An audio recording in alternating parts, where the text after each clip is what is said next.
अम्मा 6,500 की तनख्वाह आ गई है हमारी। 6,500 की तनख्वाह? हाँ अम्मा, हम जानते हैं कि तुम्हारा इलाज करवाना है, तुम चिंता मत करो। हम शाम को पैसे तुम्हारे अकाउंट में भेज देंगे, डॉक्टर साहब के पास जाकर इलाज करा लेना। जतिन, ये राहुल क्या बोल रहा है? हमारे यहाँ की गार्ड की तनख्वाह 6,500 रुपए? अरे कम से कम 15,000 रुपए तो होगी, और जिसकी इंक्रीमेंट होती है उसकी तो 20 तक भी पहुंच जाती है। तो ये कैसी हायरिंग हुई है हमारे यहाँ पर, जहाँ 6,500 की तनख्वाह मिल रही है गार्ड को? चल क्या रहा है इस ऑफिस में? और एक बात मुझे समझ नहीं आ रही कि हमारी कंपनी का गार्ड गेट पर ड्यूटी देने की जगह ये झाड़ू पोछा मार रहा है। जतिन, ये सब क्या हो रहा है? मुझे एक्सप्लेन करोगे कुछ? सर वो मैनेजर मैडम के कारण, और वैसे भी मैंने कई बार रोका भी है और बोला भी है मैनेजर मैडम को कि ये सब काम ना करवाएं, एम्प्लॉय का जो काम है उससे वही करवाएं। मैडम फिर भी नहीं सुनती, वो अपने पर्सनल काम भी करवाते रहते हैं, और उल्टा मुझे ही धमकी दे रही थी, बोल रही थी इसके खिलाफ अगर तूने किसी को बताया तो तेरी भी नौकरी जा सकती है। अब सर तो नया हूँ, मेरी नई नई नौकरी है, किसी को कुछ बोलता तो मेरी नौकरी चली जाती है। कर भी क्या सकते हैं सर? कोई बात नहीं, तुम कुछ नहीं बोल सकते, लेकिन मैं बहुत कुछ बोल सकता हूँ जतिन, और मैं बोलूँगा।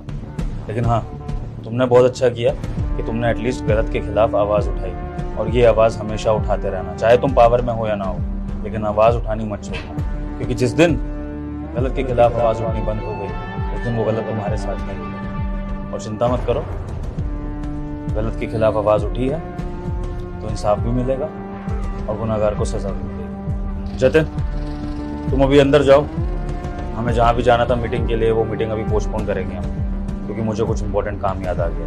तो तुम इतने बाकी के डॉक्यूमेंटेशन कंप्लीट करो, मैं तुमसे बाद में मिलता हूँ। ठीक है सर। तुम चिंता मत करो, हम ठीक है, खुश है, अच्छे से काम करते हैं, अच्छा काम है हमारा।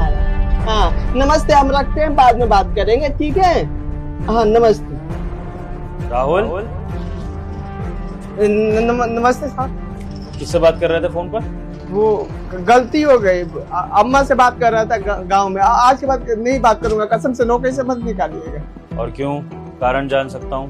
तबीयत खराब है अम्मा का, डॉक्टर को दिखाना है, कुछ ऑपरेशन वगैरह करवाना है, तो वही बात कर रहा था। तनख्वाह मिली है ना, तो बता रहा था कि हमें तनख्वाह मिल गई है, हम डाल देंगे शाम को अकाउंट में। कितनी तनख्वाह मिली है ये? 6,500। 6,500। लाओ मुझे पकड़ाओ अपना तनख्वाह। अम्मा को देना, आपको माफ करिएगा, पर ये हमें मिला है ना। और तुम्हें ये तनख्वाह दी किसने? कहाँ से आई है ये तनख्वाह? आपकी कंपनी। बस, तो जो तनख्वाह मेरे जरिए तुम तक पहुंची है वही मैं तुमसे वापस मांग रहा हूँ, और तुम्हारा बॉस ऐसा कर सकता है, पूरा हक है उसे। तो अगर ये नौकरी की सलामती चाहते हो तो जो कह रहा हूँ वो फॉलो करो, ऐसे जल्दी।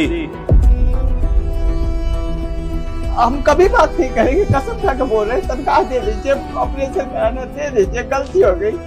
बस जितना बोलना था बोल लिया। जब अपने कैबिन में बुलाऊंगा तो पहुंच जाना, बाकी की बात वहीं करेंगे। बाकी ड्यूटी पर ध्यान दो, फोन पे बात करने पे नहीं। साथ ही सुनिए तो,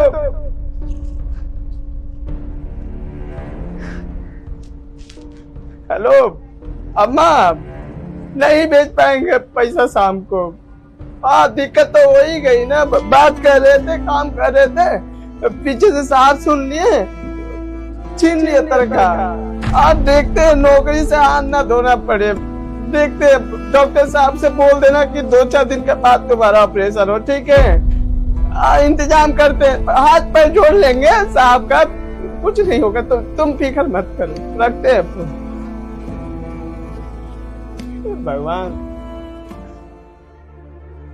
यस सर, बुलाया आपने? हाँ हिमांशु, हमारे सारे एम्प्लॉयज की सैलरी जा चुकी है? हाँ सर, सबकी हो गई है।